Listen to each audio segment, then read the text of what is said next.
จนนึกเคยอย่างไม่บ้านจะมาพนมเป้งเนี่ยอัดปรับบองพองcái rương còn phuông năng nè bong kép là hai chấm miên pa nhà hai khla khla chỉ bùi là không sụp ban hay គឺមែនហើយពីរអ្នកហ្នឹងមិនដឹងជាមានបញ្ហាអីជាមួយគ្នានៅសុកឃើញក្មួយសុបិនរើអបានចេញទៅម្យ៉ាងវិញទៀតឥឡូវមិនដឹងជាក្មួយសុបិនហ្នឹងរស់នៅកន្លែងណាទេបងក៏បានឲ្យកូនច្រវ៉ាន់ហ្នឹងតាមស៊ើបសួរដែរតែមិនបានដំណឹងអីសោះ trời lời còn phuông cái này này bong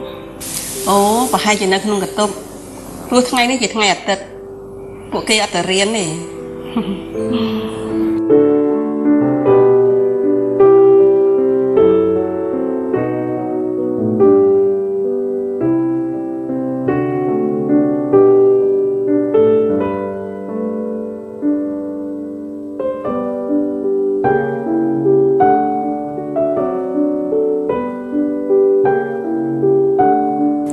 cho mà cho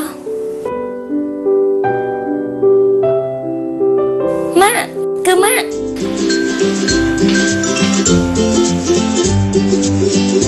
ព្រោះតែមានបញ្ហាទៅមក cho má mau chơi coi đi xin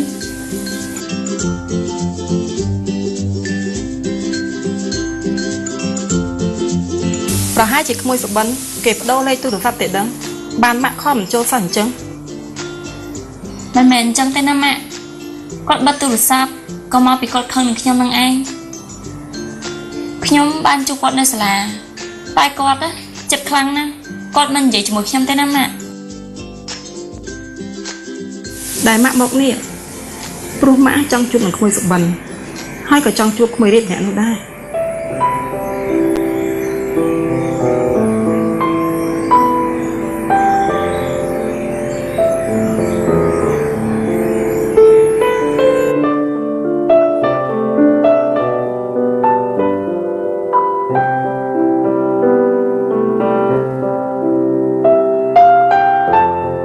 អ្នកមីង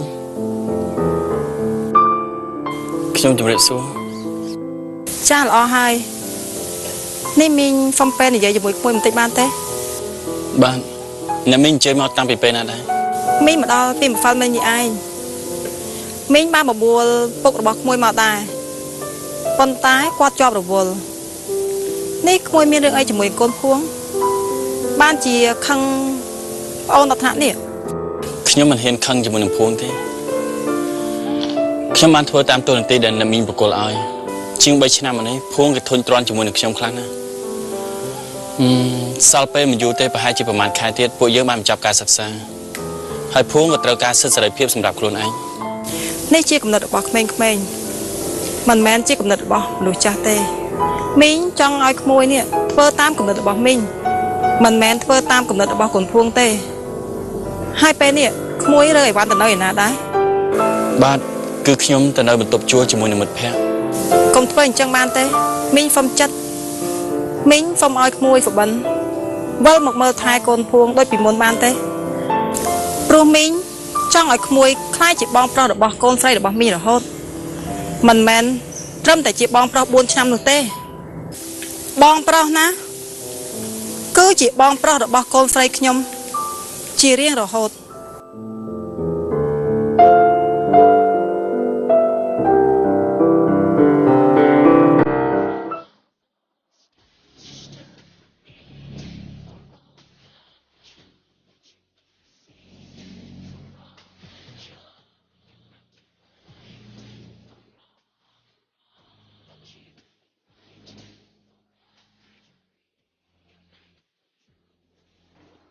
បងរីគាត់គឺជាម៉ាក់របស់ខ្ញុំ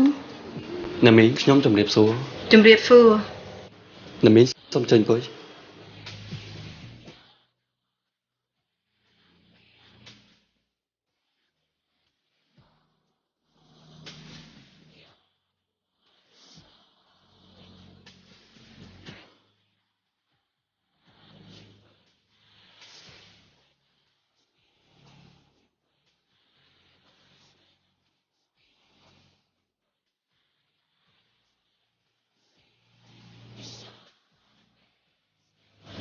មិនដឹងថា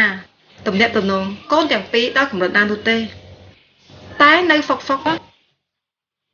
កូនភួងគេបានទូរស័ព្ទទៅប្រាប់មីងថាគេមានមិត្តប្រុសដ៏ល្អម្នាក់គឺក្មួយរាជនេះឯងលើថាក្មួយរាជនិងកូនភួងរៀនសាលាជាមួយគ្នាតែផ្នែកខុសគ្នាមែនទេ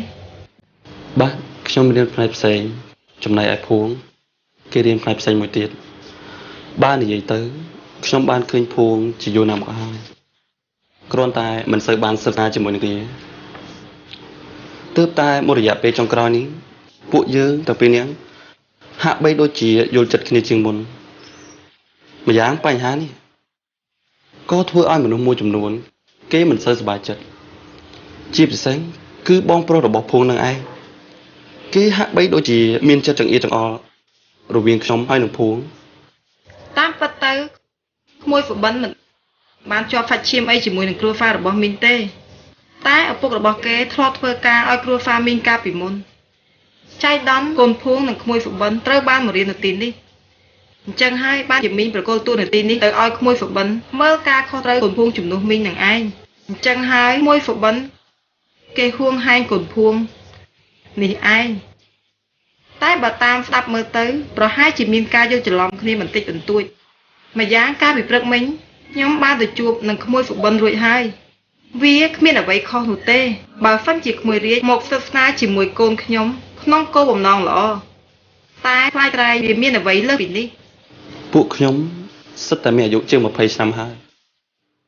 ជួនកាលរឿងមនោសញ្ចេតនាវាក៏អាចកើតឡើងបានពីព្រោះថាពួកខ្ញុំគឺស្ថិតនៅក្នុងភាពជាយុវវ័យឡើយទេហើយខ្ញុំក៏ដឹងអញ្ចឹងបានសេចក្តីថាទាំងពីរអ្នកនេះមានអ្វីលើសពីមិត្តភាពមែនទេបាទគឺកំពុងតែមានអារម្មណ៍ថាភួងគឺជានារីល្អម្នាក់សម្រាប់ខ្ញុំក្នុងចំណោមមនុស្សស្រីដែលខ្ញុំធ្លាប់ស្គាល់គឺខ្ញុំមានមនោសញ្ចេតនាលើភួងច្រើនជាងគេគឺមនោសញ្ចេតនារវាងមនុស្សប្រុសដែលមានចំពោះមនុស្សស្រីហើយចុះកូនភួងវិញនោះគិតមិនដែរចាំម៉ាក់គឺដូចគ្នាខ្ញុំគិតថាបងរាយគាត់គឺជាមនុស្សល្អគឺល្អទាំងពាក្យសម្ដីនិងអត្តចរិតផងដែរណាអ្នកម៉ាក់ម៉ាក់គិតថាអ្នកទាំងអស់គ្នាធំអស់ហើយម្យ៉ាងវិញទៀតក៏ចិត្តចប់មហាវិទ្យាល័យផងដែរបើចង់នាំគ្នាធ្វើអ្វីត្រូវធ្វើដោយចំណេះវិជ្ជា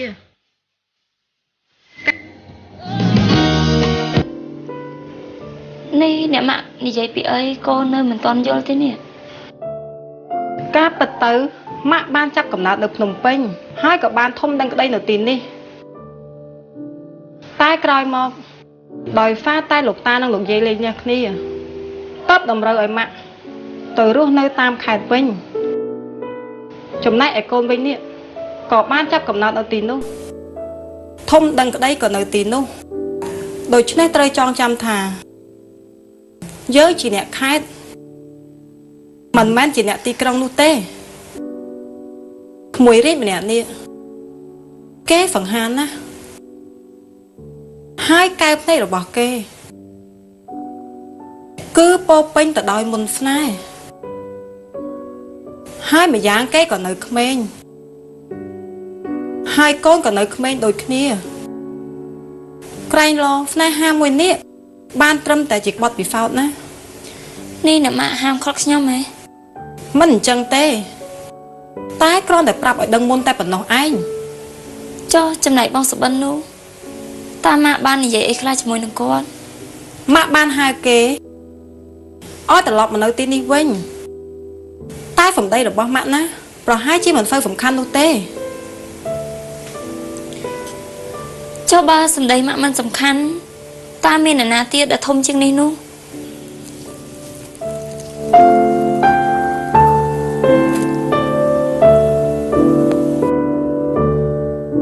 មនុស្សដែលសំខាន់ជាងម៉ាក់នោះគឺកូននឹងហើយមានបងប្រុសដែលល្អម្នាក់នៅក្បែរវាប្រសើរជាង មានហ្វឹងហ្វាដែលមិនស្មោះត្រង់យកសម្ដីរបស់ម៉ាក់ទៅពិចារណាផងទៅណា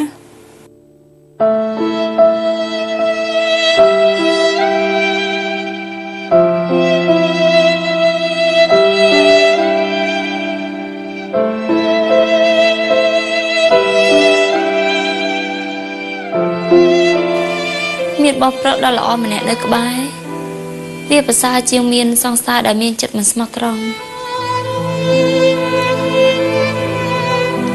មិនទាំងអាចទៅរួចទៅ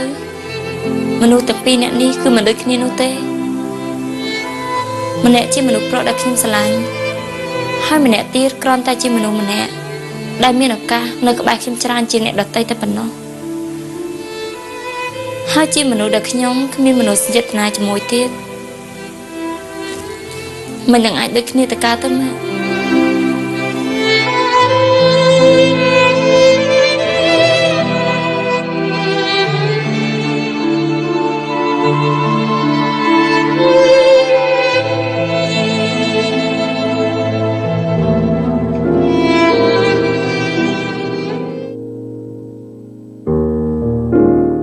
នេះបងគឺជាឯកសារ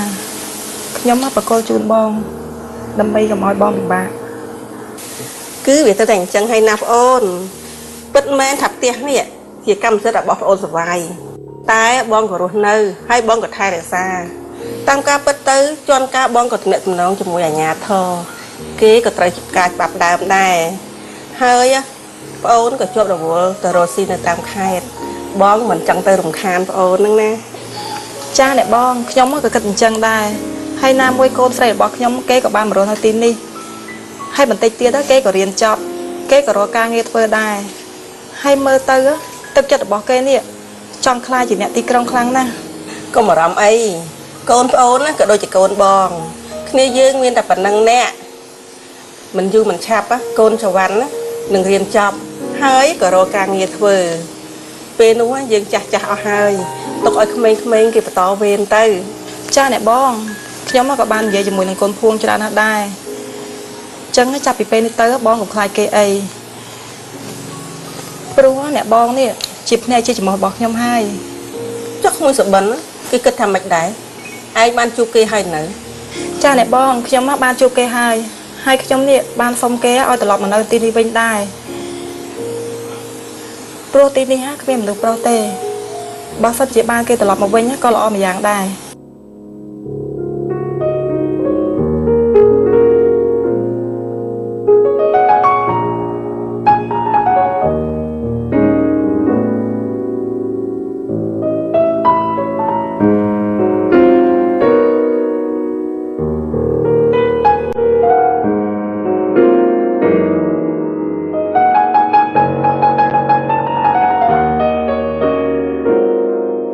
មិននឹកស្មានទេទីបំផុត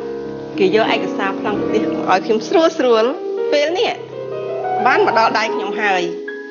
តទៅតើខ្ញុំត្រូវធ្វើអីទៀតទៅណោះ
អ្នកម៉ាក់ខ្ញុំក៏ត្រឡប់ទៅវិញហើយតែគាត់ផ្ដាំឲ្យត្រឡប់ទៅផ្ទះវិញម្យ៉ាងវិញទៀតខ្ញុំបាននាំមករាជទៅជួបអ្នកម៉ាក់រួចហើយដែរអ្នកម៉ាក់គាត់មិនថាអីនោះទេ ដូច្នេះបងក៏មិនអារម្មណ៍អីត្រឡប់មកធ្វើជាបងប្រុសរបស់ខ្ញុំដោយកាលពីមុនទៅគឺវាល្អហើយ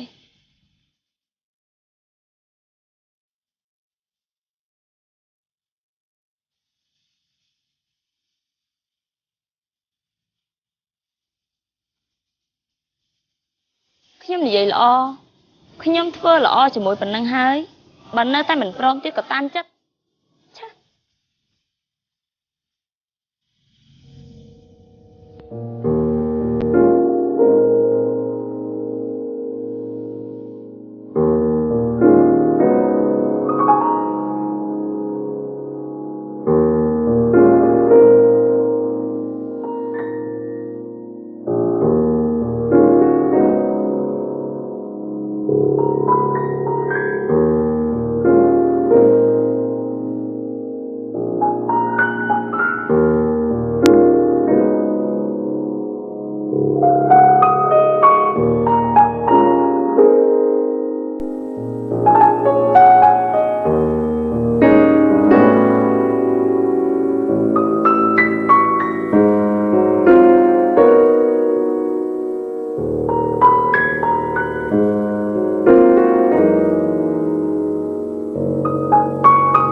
ត្រឡប់មកវិញហើយតា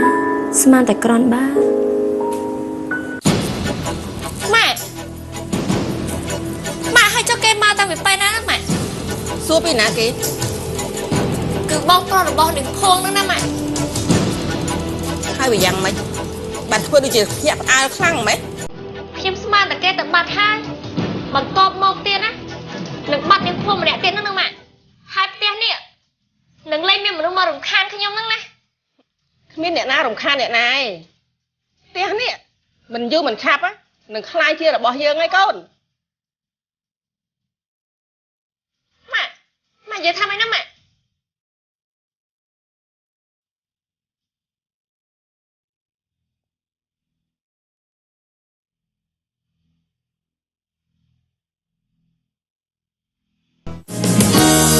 យើងតស៊ូ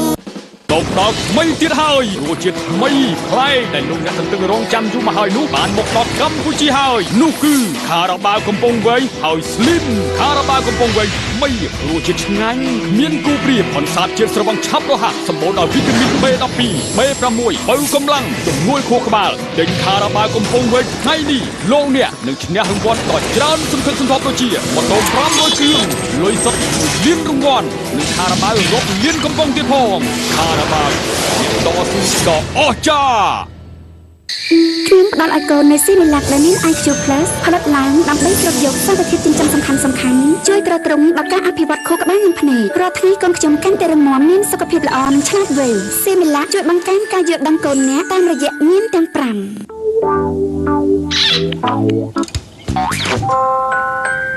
សូមលោកតាជួយឲ្យនាងស្រឡាញ់ចៅម៉ូតូឲ្យតែអូនបុផាត្រឡប់មកវិញលោកតាចង់បានអីចៅនឹងរកថ្វាយមួកសុវត្ថិភាពបងមើលនោះលោកតាគ្រាន់តែកោះក្រវ៉ាកំពង់សាបៀ Black Cat ព្រាមឈ្នះម៉ូតូស្គូពីភ្លាមសរុប200គ្រឿងនិងឈ្នះប្រាក់សុទ្ធសរុប 6,000 លានរៀល Black Cat Beer គឺជាឃ្លាំងម៉ូតូស្គូពី Black Cat Beer នាំមកនូវភាពជោគជ័យពិសាគ្រឿងស្រវឹងសូមកុំបើកបរ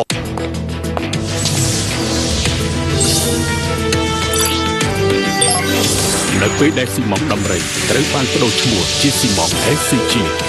តើមានអ្វីនឹងកើតឡើងគឺនៅតែជាស៊ីម៉ងគុណភាពខ្ពស់គួរឲ្យទុកចិត្តដើម្បីសាងសង់គេហដ្ឋានក្នុងក្តីសុបិនសម្រាប់ការរស់នៅកាន់តែប្រសើរឡើងជ្រើសរើសស៊ីម៉ង SCG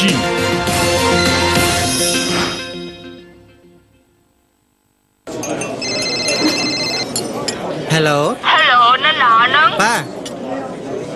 ខ្ញុំស្ដាប់អត់បានទេ Hello ប៉ាមានការចង់និយាយចេញពីកន្លែងជប់លៀងបន្តិចមក ខ្ញុំមិនមែននៅកន្លែងជប់លៀងទេប៉ា តាប៉ាចង់និយាយគេនឹង ខ្ញុំចង់និយាយថាញ៉ាំហ្វេតាជាមួយនំនឹងវាឆ្ងាញ់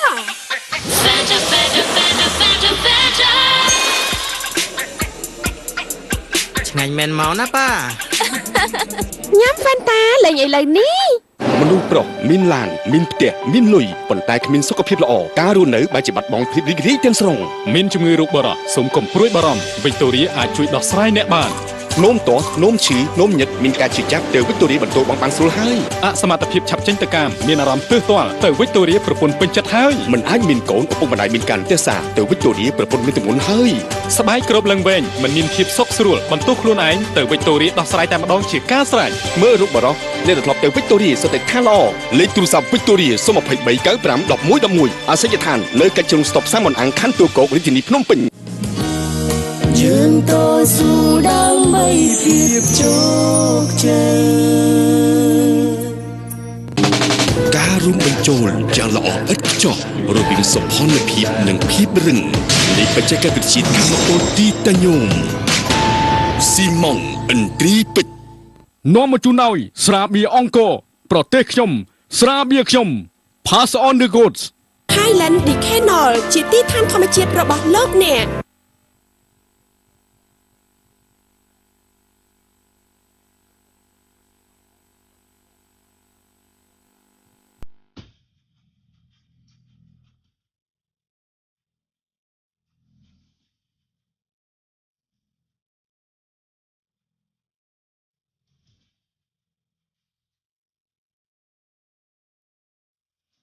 អរគុណបងប្រុសដែលបានត្រឡប់មកផ្ទះវិញតាមសំណូមពររបស់ម៉ាក់ហើយនឹងខ្ញុំបងប្រុសនៅតែជាបងប្រុសដ៏ល្អរបស់ខ្ញុំរហូតដល់ពេលខ្ញុំរៀនចប់ខ្ញុំមានការងារធ្វើបន្ទាប់មកខ្ញុំនឹងរៀបការហើយខ្ញុំនឹងមានកូនចំណែកឯបងប្រុសក៏នៅតែជាបងប្រុសដ៏ល្អរបស់ខ្ញុំ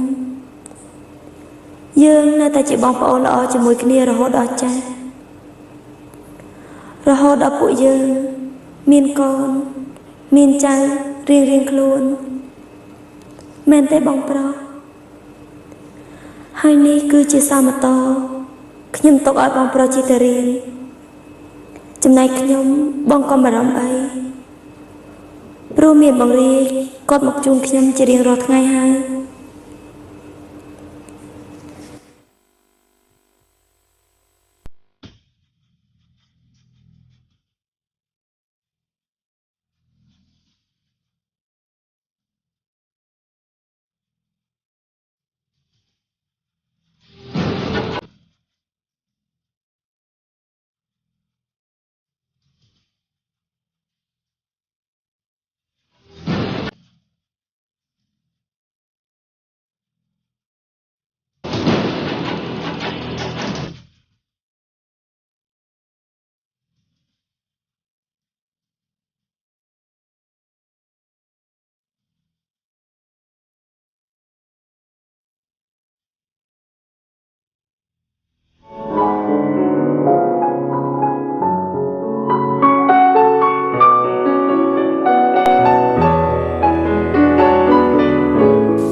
ពេលនេះ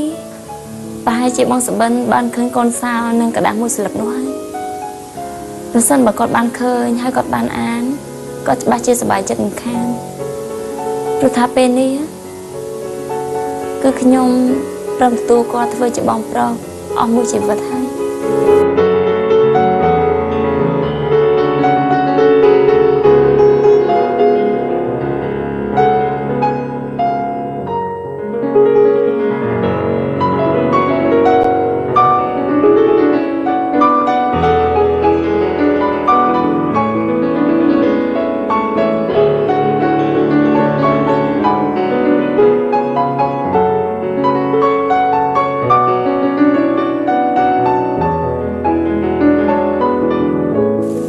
យ៉ាងម៉េចចេះនេះគាត់ទៅរៀនឬក៏អត់ណា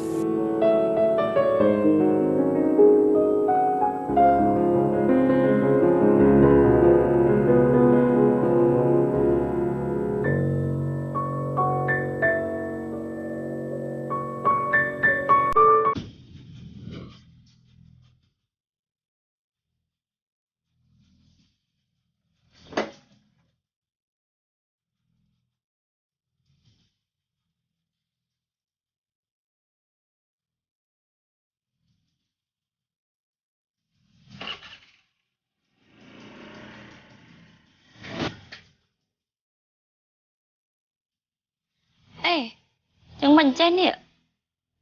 នេះនៅមិនទាន់និយាយរកខ្ញុំទៀតទេក្រែងគាត់បានយកសោម៉ូតូទៅជិះវិញឯងតា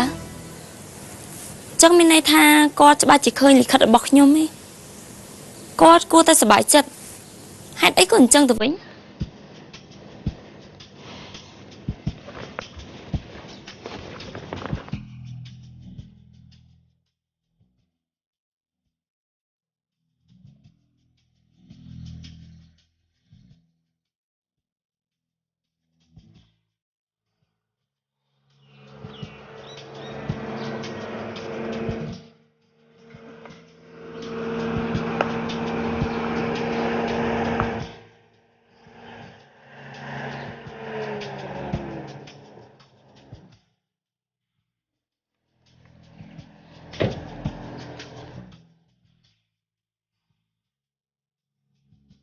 នេះតាមខ្ញុំយូរហើយមែនទេ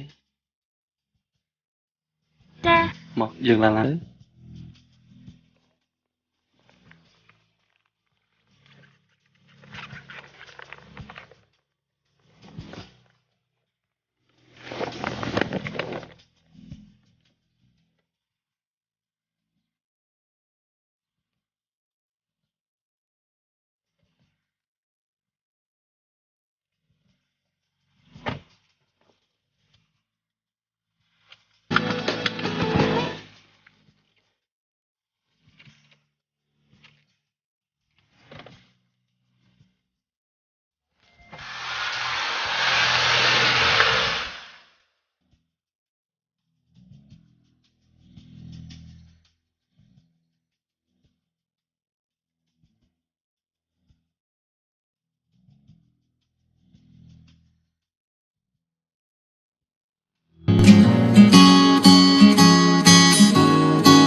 ដំណើរជីវិតគិតស្រមៃប្រាថ្នាចង់បានអ្វីដែលល្អអនាគតតែងពំសងជាមួយល្បីជីវិតគិតរំបីចង់ឲ្យសុបិនខ្លាចជាការពិត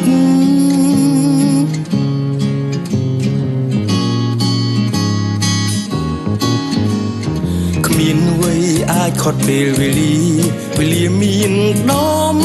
ឡៃយើងជាអ្វីត្រូវរស់ឲ្យមានអត្តន័យយើងនាំគ្នាចាប់ដៃដើរទៅមុខដើម្បីភាពជោគជ័យយើងតស៊ូដើម្បីភាពជោគជ័យវិញថៃជីវិតពួកយើងត្រូវគិតឲ្យវែងឆ្ងាយត្រូវចេញតស៊ូឲ្យអងពេលចិត្តកាយយើងត្រូវក្រោកឈរដើរឆ្ពោះទៅមុខកុំដើរថយក្រោយត្រូវតាំងចិត្តជាយាមកុំហាត់ពេលវេលាមិនចាំយើងឡើយតើមានឱកាសត្រូវគិតឲ្យច្បាស់ទុកឲ្យហើយដើម្បីជីវិតស្វែងរកត្រើយគ្មានឡើយពាក្យថាចោលចាញ់ត្រូវតែតស៊ូគ្មានអ្វីអាចខុសពេលវេលាមានដំឡៃយើងជាអ្វីត្រូវរស់ឲ្យមានអត្តន័យយើងនាំគ្នាចាប់ដៃដើរទៅមុខដើម្បីភាពជោគជ័យយើងតស៊ូដើម្បីភាពជោគជ័យវិញថៃជីវិតពួកយើងត្រូវគិតឲ្យវែងឆ្ងាយត្រូវចេញតស៊ូឲ្យអងពេលចិត្តកាយយើងត្រូវក្រោកឈរដើរឆ្ពោះទៅមុខកុំដើរថយក្រោយត្រូវតាំងចិត្តជាយាមកុំហាត់ពេលវេលាមិនចាំយើងឡើយតើមានឱកាសត្រូវគិតឲ្យច្បាស់ទុកឲ្យហើយដើម្បីជីវិតស្វែងរកត្រើយគ្មានឡើយពាក្យថាចោលចាញ់ត្រូវតែតស៊ូ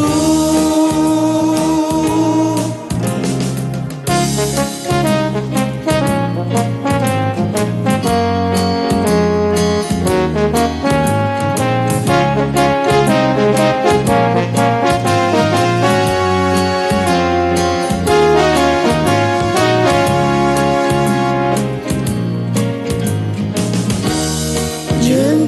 ស៊ូដើម្បីភាពជោគជ័យ Bring ថៃជីវិតពួកយើងត្រូវគិតឲ្យវែងឆ្ងាយត្រូវចេញតស៊ូឲ្យអងពីចិត្តកាយយើងត្រូវក្រោកឈរដើរឆ្ពោះទៅមុខកុំដើរថយក្រោយត្រូវតាំងចិត្តជាយាមកុំហិតពេលវេលាមិនចាំយើងឡើយតើមានឱកាសត្រូវគិតឲ្យច្បាស់ទុកឲ្យហើយដើម្បីជីវិតស្វែងរកប្រាយគ្មានឡើយពាក្យថាចោលចាញ់ត្រូវតែវិញให้ជីវិតពួកយើងត្រូវគិតឲ្យវែងឆ្ងាយត្រូវចេញតស៊ូឲ្យអងពីចិត្តកាយយើងត្រូវក្រោកឈរដើរឆ្ពោះទៅមុខកុំដើរថយក្រោយត្រូវតាំងចិត្តជាយាមកុំហិតពេលយើងតស៊ូដើម្បីភាពជោគជ័យ Bring ថៃជីវិតពួកយើងត្រូវគិតឲ្យវែងឆ្ងាយត្រូវចេញតស៊ូឲ្យអងពីចិត្តកាយយើងត្រូវក្រោកឈរដើរឆ្ពោះទៅមុខកុំដើរថយក្រោយត្រូវតាំងចិត្តជាយាមកុំហិតពេលវេលាមិនចាំយើងឡើយតើមានឱកាសត្រូវគិតឲ្យច្បាស់ទុកឲ្យហើយដើម្បីជីវិតស្វែងរកប្រាយគ្មានឡើយពាក្យថាចោលចាញ់ត្រូវតែវិញให้ជីវិតពួកយើងត្រូវគិតឲ្យវែងឆ្ងាយត្រូវចេញតស៊ូឲ្យអងពីចិត្តកាយយើងត្រូវក្រោកឈរដើរឆ្ពោះទៅមុខកុំដើរថយក្រោយត្រូវតាំងចិត្តជាយាមកុំហិតពេលវេលាមិនចាំយើងឡើយតើមានឱកាសត្រូវគិតឲ្យច្បាស់ទុកឲ្យហើយដើម្បីជីវិតស្វែងរកប្រាយគ្មានឡើយពាក្យថាចោលចាញ់ត្រូវតែតស៊ូ